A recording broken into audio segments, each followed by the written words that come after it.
सरपंच संतोष देशमुख हत्याकांडातील जवळपास सर्वच आरोपींना पोलिसांनी अटक केलंय. अटक करण्यात पोलिसांना यश आलंय.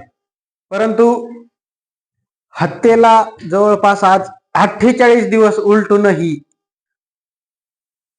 एक आरोपी कृष्णा आंधळे अजूनही पोलिसांना सापडत नाहीये.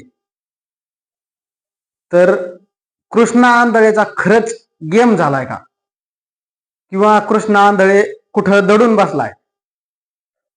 याच संदर्भात काल संदीप क्षीरसागर पत्रकारांशी बोलताना म्हणाले की कृष्णा आंधळे आता सापडत नाही, आता तो सापडणं मुश्किल आहे. तर हे सांगणं म्हणजे नेमकं काय? कृष्णा आंधळेचा खरंच गेम झालाय का, हेच जाणून घेणार आहोत आजच्या व्हिडिओमधनं. चला तर नमस्कार, मी औदुंबर आणि आपण पाहत आहात बिनधास्त मराठी लाईव्ह.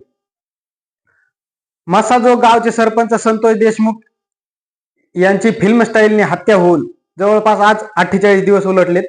तरी त्यांच्यापैकी मुख्य सूत्रधार सुदर्शन घुले व त्यांचे अन्य 6 आरोपी वाल्मिक कराडसह यांच्यावर मोका लागलाय.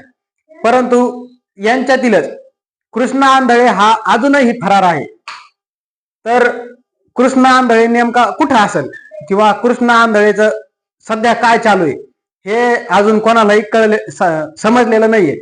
तर कृष्णा आंधळेच्या मागावर फक्त बीड पोलीसच नाही, तर सीआयडी पथक, सीआयडी टीम देखील कृष्णा आंधळेच्या मागावर आहे. जवळपास 150 ते 170 हून अधिक कर्मचारी कृष्णा आंधळेच्या मागावर आहेत. तरी देखील कृष्णा आंधळे सापडत नाहीये.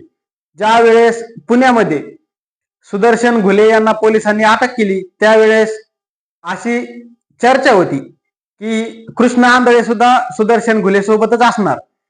परंतु तसं काही झालं नाही. कृष्णा आंधळे सुदर्शन घुले सोबत सापडला नाही. त्यानंतर जवळपास आज 48 दिवस उलटूनही कृष्णा आंधळे सापडत नाही. यावर संदीप क्षीरसागर यांनी एक विधान केलंय की आता कृष्णा आंधळे सापडणं मुश्किल आहे. आपण इतिहासाचा जर विचार केला तर आता कृष्णा आंधळे सापडत नाही. नेमका त्यांच्या या वक्तव्याचा अर्थ काय होतोय, की कृष्णा आंधळेचा खरंच गेम झालाय का? तर तुम्हाला काय वाटतंय हे कमेंटच्या माध्यमातून नक्की सांगा, आणि व्हिडिओ कसा वाटला हे सांगायला विसरू नका. धन्यवाद. वाटत नाही आता आंधळी सापडत नाही. जे काही त्या भागात जे काही घडतं, जे काही इतिहास आहे, सापडायचं असलं असतं तर पोलिसांनी सापडलं असतं, पण मला वाटत नाही आता सापडलं. हे बघा, मी सुरुवातीला जे बोललो होतो ना की CDR तपासलं, त्याच पद्धतीने प्रशासन जो तपास घेतंय आणि त्याच प्रत्येक दिवशी आपल्याला काही ना काही तरी फुटेज आपल्याला तिथं भेटतंय. म्हणजे ही साखळी जुळत चाललेली आहे. मला वाटत नाही आता तो आरोपी जो काही व्यक्ती एक राहिलेला आहे तो काही सापडणार नाही. जी काही सुरुवातीचं जे काही आपण समीकरण त्या भागातले बघतो, जेव्हा काय एखादा विषय त्यांच्या अंगलट येतो तो माणूस कधीच सापडत नाही असं दिसतं. आणि मला वाटत नाही हा माणूस सापडत नाही. जे काही झालं असेल त्याच्यासोबत